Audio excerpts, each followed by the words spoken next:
오늘 우리 가운데 주시는 하나님의 말씀은 마태복음 26장 64절부터 75절의 말씀입니다. 마태복음 26장 64절부터 75절의 말씀입니다.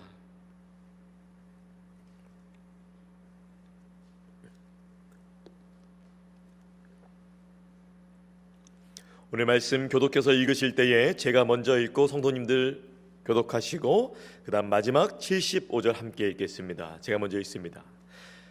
예수께서 이르시되 내가 말하였느니라. 그러나 내가 너희에게 이르노니 이후에 인자가 권능의 우편에 앉아있는 것과 하늘 구름을 타고 오는 것을 너희가 보리라 하시니, 이에 대제사장이 자기의 옷을 찢으며 이르되 신성모독하는 말을 하였으니 어찌 더 증인을 요구하리요. 보라, 너희가 지금 이 신성모독하는 말을 들었도다. 너희의 생각은 어떠하냐? 대답하여 이르되 그는 사형에 해당하니라 하고, 이에 예수의 얼굴에 침 뱉으며 주먹으로 치고 어떤 사람은 손바닥으로 때리며 이르되 그리스도야, 우리에게 선지자 노릇을 하라. 너를 친 자가 누구냐 하더라. 베드로가 바깥들에 앉았더니 너도 갈릴리 사람 예수와 함께 있었도다 하거늘, 베드로가 모든 사람 앞에서 부인하여 이르되 나는 내가 무슨 말을 하는지 알지 못하겠노라 하며 안문까지 나아가니, 다른 여종이 그를 보고 거기 있는 사람들에게 말하되 이 사람은 나사렛 예수와 함께 있었도다 하며, 베드로가 맹세하고 또 부인하여 이르되 나는 그 사람을 알지 못하노라 하더라. 조금 후에 곁에 섰던 사람들이 나와 베드로에게 이르되 그 도당이라, 내 말소리가 너를 표명한다 하거늘, 그가 저주하며 맹세하여 이르되 나는 그 사람을 알지 못하노라 하니 곧 닭이 울더라. 다 함께 이에 베드로가 예수의 말씀에 닭 울기 전에 내가 3번 나를 부인하리라 하심이 생각나서 밖에 나가서 심히 통곡하니라. 아멘.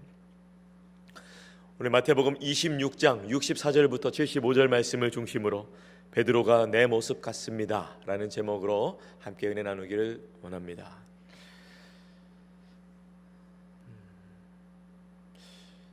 오늘 본문 말씀을 읽을 때부터 저에게는 눈시울을 붉히는 말씀입니다. 이것이 베드로의 일뿐만 아니라 예수를 믿기 전에 또는 예수님을 믿고도 믿음대로 살지 못했던 그러한 모습 가운데 있었을 때의 저의 모습이기 때문에, 그리고 더욱 나아가서 우리의 모습과도 같기 때문에 오늘 본문을 읽으면서도 참 마음이 울컥했습니다. 오늘 말씀 속에서 우리는 베드로를 통하여서 또한 우리는 오늘 어떻게 우리의 믿음을, 우리의 마음을 주님께 고정시켜야 될지, 또 이 고난 주간을 어떻게 보내야 될지, 또 말씀 가운데 주시는 하나님의 음성을 통하여서 여러분의 귀한 한 주간의 삶이 되시기를 축복하며 말씀을 계속해서 전하겠습니다. 사람은 평가를 내리고 싶어 합니다. 왜냐하면 평가는 참 매력적이거든요. 다른 사람을 평가함으로써 내가 더 높은 위치에 올라갈 수 있습니다. 특별히 많은 사람들이 있는 자리에서 평가하는 것들은 요즘에 많은 TV 프로그램을 통해서 오히려 시청자들의 즐거움이 되었죠. 전문가들의 입을 통해서 그러한 도전하는 사람들을 평가하는 것, 오디션을 보는 사람들을 평가하는 것이 비전문가들의 입장에서 TV를 볼 때에 전문가들이 딱 평가할 때 마치 우리를 그들과 동일한 위치로 올려줍니다. 평가는 굉장히 매력이 있습니다. 그리고 어떤 수준에 있는지 알게 하죠. 많은 사람들 앞에서 내리는 평가도 그러한 평가로서의 매력이 있지만, 또 많은 사람들이 알지 못하고 마음속으로 평가하는 것도 굉장히 매력이 있습니다. 그 사람을 낮추고 높이고, 그러니까 내가 그 사람보다 더 나은 모습을 보이지 않아도 그 사람이 나보다 더 수준이 낮다라고, 더 연약하다라고 평가를 내리는 순간 나 자신은 저절로 올라가기 때문에 우리는 참 평가의 늪에서 빠져나오기 어려운 것 같습니다. 평가하실 수 있는 분이시라면 당연히 그 자격이 될 만한 사람이 하셔야겠죠. 그럴 만한 분이 하셔야겠죠. 모든 인생 가운데 우리 모두는 죄인이라고 성경은 진단합니다. 그렇다면 이 우리의 삶 가운데 평가하실 수 있는 분은 오직 한 분이시죠? 예수님이십니다. 그런데 오늘 예수님이 이상하십니다. 지금까지는 제자들의 믿음의 수준에 대해서 믿음이 적다, 작다, 왜 아직도 그 영역에 있느냐라고 말씀하시는데, 오늘 베드로의 모습 속에서는 예수님이 말씀을 아끼시고 평가하지 않으시고 그저 묵묵히 고난을 당하십니다. 오늘 본문은 베드로가 예수님을 세 번 부인한 것을 다루고 있습니다. 성경도 베드로에 대해서 어떠한 평가를 하지 않고 다만 예수님께서 네가 나를 부인하리라, 그 다음에 예수님의 평가가 없으세요. 그러니 너는 어떤 자이다, 그러니 너는 어떤 제자이다, 그러니 너는 무엇이다 라는 그 평가가 없이 예수님은 그저 말씀만 하시고 어떠한 평가도 내리지 않으십니다. 사실만을 말씀하셨습니다. 내가 세 번 나를 부인하리라. 하나님의 아들이신 예수님께서는 사람의 마음을, 그리고 모든 과거와 현재와 미래를 통합적으로, 우리는 현재만 보고, 우리 때로는 과거만 보고, 때로는 오지도 않은 미래 때문에 걱정하지만 주님은 이미 모든 것을 다 아시기 때문에 베드로에 대해서 그 말씀을 하시는 것이죠. 상황에 따라 생명 지키고 싶을 때에 자신의 주인됨을 지키고 싶어 하여서 예수님을 배신한 것임을 아심에도 불구하시고 예수님은 이 베드로를 나중에 귀하게 또한 사용하십니다. 우리 성도님들, 베드로의 결심이 오늘 무너지는 것을 보면서 우리가 수많은 인생의 믿음 안에서의 결단이 무너지는 것을 우리도, 여러분도 경험하시고 느끼셨을 텐데요. 우리의 결심과 결단은 항상 연약합니다. 그때 주는 깨달음, 그때 깨닫게 된 것들, 그때 느꼈던 감정들로 인하여서 우리가 믿음으로 결단하는 것 같지만 하나님이 도우시지 않으시면 언제나 무너질 수밖에 없는 죄 가운데 있는 우리일 수밖에 없습니다.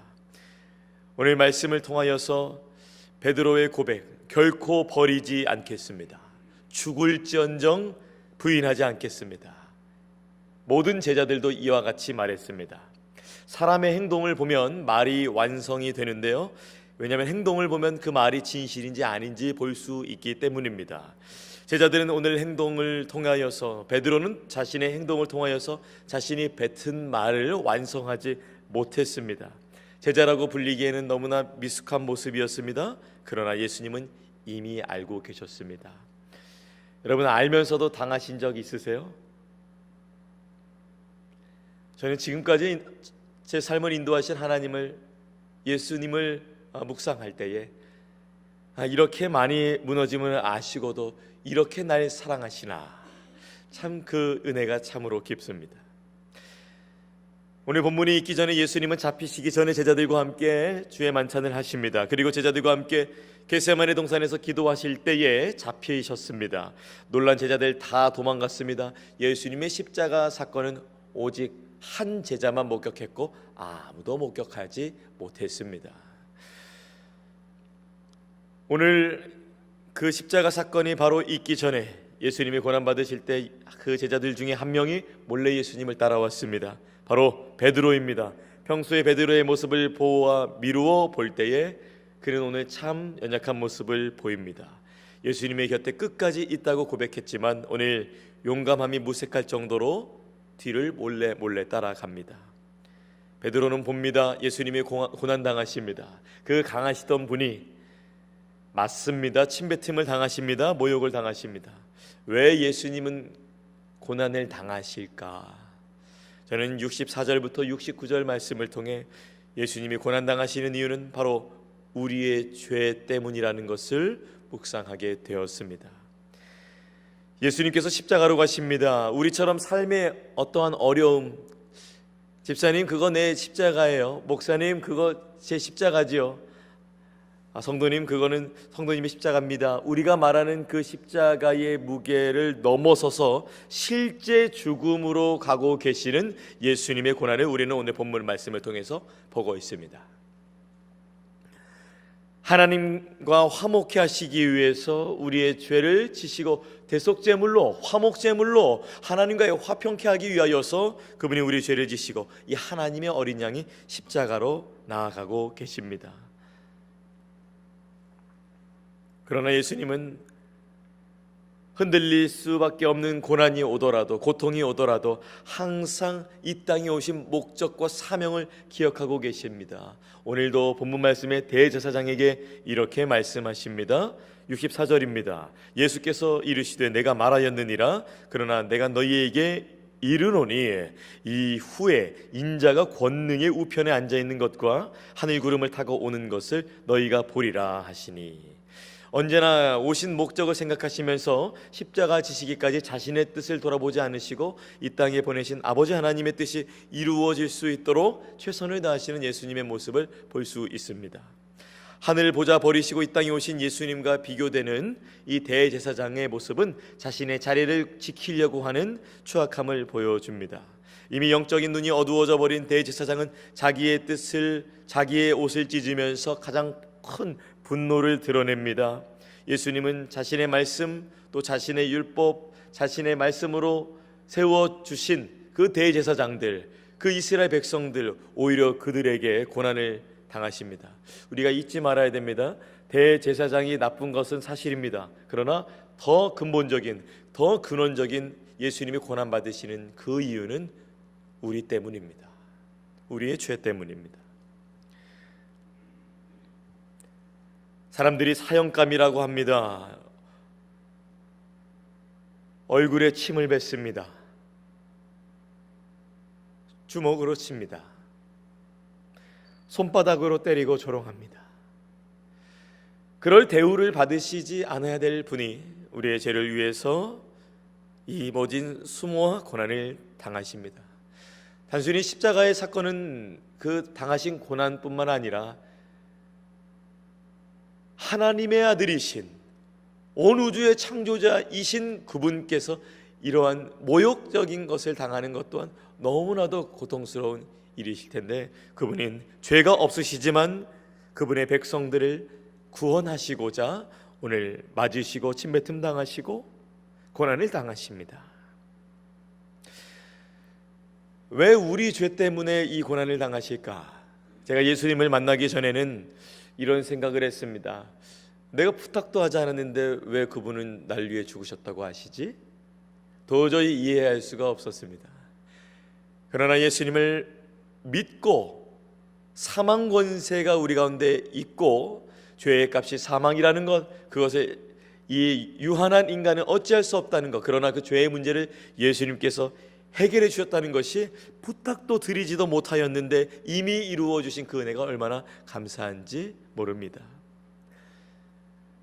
오늘 말씀을 64절부터 68절까지 69절까지 살펴볼 때에 우리는 예수님이 고난받으신 그 이유, 대제사장이 나쁜 것을 넘어서서 이스라엘 백성을 넘어서서 그분은 우리의 죄 때문에 고난당하셨다는 것을 우리는 기억해야 할 것입니다. 우리의 죄값을 지불하러 지금 나아가고 계십니다. 그런데 우리는 이럼에도 불구하고, 이것을 알매도 불구하고 그분이 어떤 고난을 당하셔서 어떠한 값어치로 인하여서 구원받았음에도 불구하고 어떻게 살아갑니까? 69절에서 75절 말씀, 베드로의 모습이자 우리의 모습이라고 생각합니다. 저는 69절부터 75절 말씀을 중심으로 우리의 죄를 기억하고 통곡해야 합니다라는 것을 묵상하게 되었습니다. 물론 우리는 지금 예수 그리스도의 보혈의 피값으로 말미암아, 그 예수 그리스도의 공로로 말미암아 예수 그리스도를 믿는 자는 모두 깨끗함을 얻었고 죄에서 자유케 되었고 구원함을 얻었습니다. 그러나 신앙에는 규정이 필요한 것이죠. 어떻게 우리가 구원함을 받았는지, 그분이 어떠한 고난을 당하셨는지, 우리의 죄가 얼마나 추악한지 또한 이 구원과 더불어서 이 죄의 문제와 구원의 문제가 함께 균형을 이룰 때에 이 죄가 얼마나 구원의 관점에서 볼 때 추악한 것이며 이 죄가 또한 구원의 관점에서 볼 때 얼마나 감사한 것인지 우리가 균형을 갖출 수 있는 것인데요, 우리가 은혜의 영역에 있음에도 불구하고 죄를 항상 우리가 어떠한 자였는지 기억하고 통곡해야 하는 것입니다. 베드로는 사실 적극적인 제자였습니다. 예수님께서 제자들과 주의 만찬을 하신 후에 죽음을 예고하셨죠. 그때 베드로가 뭐라고 했죠? 너무 멋진 고백입니다. 모두 주를 버려도 나는 결코 주를 버리지 않겠습니다. 예수님 입장에서는 감동하실 만한 대답이신데요, 예수님은 감동이다 라고 말씀하신 게 아니라 너 부인할 거야 라고 말씀을 오히려 그렇게 하셨습니다. 예수님의 뜻밖의 대답을 들은 베드로도 물러서지 않고 어떻게 대답했었죠? 오히려 자신의 생명을 걸면서 내가 주와 함께 죽을지언정 주를 부인하지 않겠습니다라고 단서를 다는데 생명이라는 단서를 답니다. 그런데 오늘 어떻게 되었죠? 69절부터 70절 말씀입니다. 베드로가 바깥들에 앉았더니 한 여종이 나와 이르되 너도 갈릴리 사람 예수와 함께 있었도다 하거늘 베드로가 모든 사람 앞에서 부인하여 이르되 나는 내가 무슨 말을 하는지 알지 못하겠노라 하며, 베드로는 예수님의 주변에 있으면서 예수님이 자신의 눈앞에서 폭행당하시는 것을, 침뱉음 당하는 것을, 모욕당하는 것을, 한마디로 고난당하는 것을 다 보고 있습니다. 그리고 자신도 두려워졌을 것입니다. 지금까지 자신이 따르던 이 예수님이 이러한 것을 당하는 것은 처음 봅니다. 두렵습니다. 예수님과 함께 죽음을 다짐했다는 그 용감한 결심도 베드로에게는 이미 그의 앞에 있는 불길 속에 함께 그 용기도 타버렸습니다. 사라졌습니다. 혹시라도 자신까지 폭행을 당하고 생명까지 위협을 받을까봐 두려워서 한 번도 아니고 두 번도 아니고 세 번 부인했습니다. 결심이 무너졌습니다. 반석 위에 세운 믿음이 아니면 언제나 결심은 무너지죠. 예수님 위에 세운 고백이 아니라 자신의 생명을 담보로 세운 이 결단은 결국 무너졌습니다. 우리도 신앙생활 하다 보면 예수님께 많은 결심들을 합니다. 찬양의 고백들을 통해 고백합니다. 예수님만 사랑하겠습니다. 말씀에 순종하겠습니다.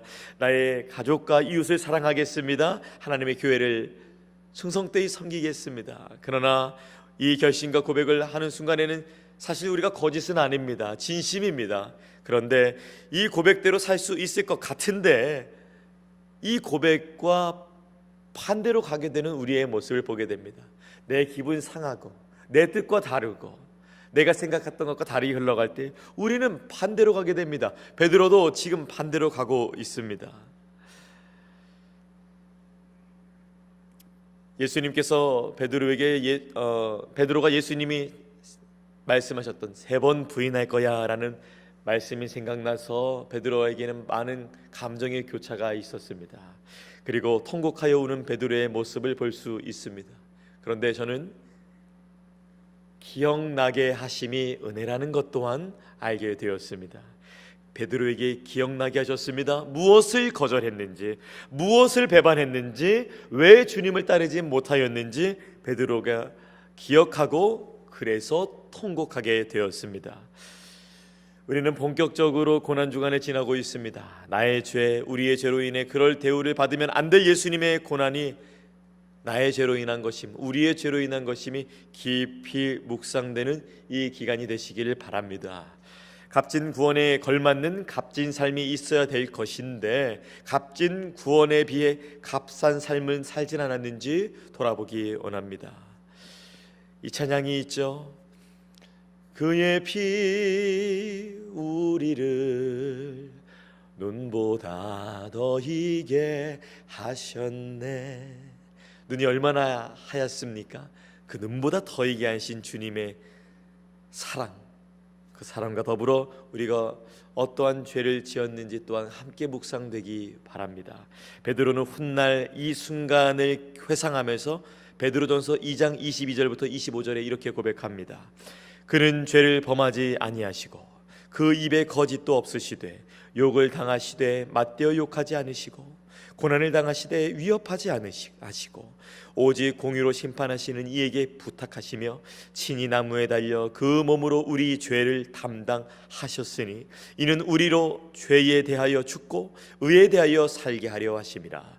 그가 채찍에 맞음으로 너희는 나음을 얻었나니 너희가 전에는 양같이 길을 잃었더니 이제는 너희 영혼의 목자와 감독 되신 이에게 돌아왔느니라. 예수님의 십자가의 사건 앞에 주님이 당하신 고난을 깊이 묵상하시면서 우리의 죄가 얼마나 컸는지 통곡할 줄 아는 그 깊이 있는 성도 되시길 바랍니다. 그리고 이 귀한 고난 주간에 성금요일과 더불어서 부활주일에 이르기까지 하나님의 은혜가 얼마나 크신지 한 주간에는 여러분이 즐거워하던 많은 것들을 잠시 뒤로 한 채 예수님의 고난에 함께 동참하는 여러분의 귀한 삶이 되시기를, 그 은혜가 점점 더 깊어지는 여러분의 놀라운 삶이 되기를 예수님의 이름으로 축원합니다. 기도하겠습니다. 주님, 오늘 말씀을 통해서 주님의 고난은 우리를 위함이라는 것을 알게 되었습니다. 베드로의 삶이 우리의 삶이요, 그의 고백, 그의 배신이, 그의 부인함이 우리의 부인함이라는 것도 알게 되었습니다. 주여, 우리를 불쌍히 여겨 주시옵소서. 죄가 참으로 얼마나 무섭고 두렵고 떨리기에 하나님의 아들이 그 죄값을 지불하시기 위하여서 십자가 고난을 당하셔야 했습니까? 우리가 다시 한번 우리의 삶을 돌아보며 다시 한번 우리의 죄 가운데, 예수님의 말씀 가운데 내가 어떻게 반응했나 통곡하기 원합니다. 그 통곡의 깊이만큼 은혜로 더하여 질 것입니다. 주님, 우리 사랑하는 성도님들 마음 가운데 은혜와 사랑과 믿음을 더하시고 한 주간의 삶 속에서 주와 함께 동행하는 귀한 삶 될 수 있도록 성령 하나님께서 함께하여 주시옵소서. 감사드리며 이 모든 것 우리 주 예수님의 이름으로 기도합니다. 아멘. 하늘에 계신 우리 아버지여, 이름이 거룩히 여김을 받으시오며 나라가 임하시오며 뜻이 하늘에서 이루어진 것 같이 땅에서도 이루어지이다. 오늘 우리에게 일용할 양식을 주시옵고 우리가 우리에게 죄 지은 자를 사하여 준 것 같이 우리 죄를 사하여 주시옵고 우리를 시험에 들게 하지 마시옵고 다만 악에서 구하시옵소서. 나라와 권세와 영광이 아버지께 영원히 있사옵나이다. 아멘. 각자의 기도의 제목으로 기도하시겠습니다.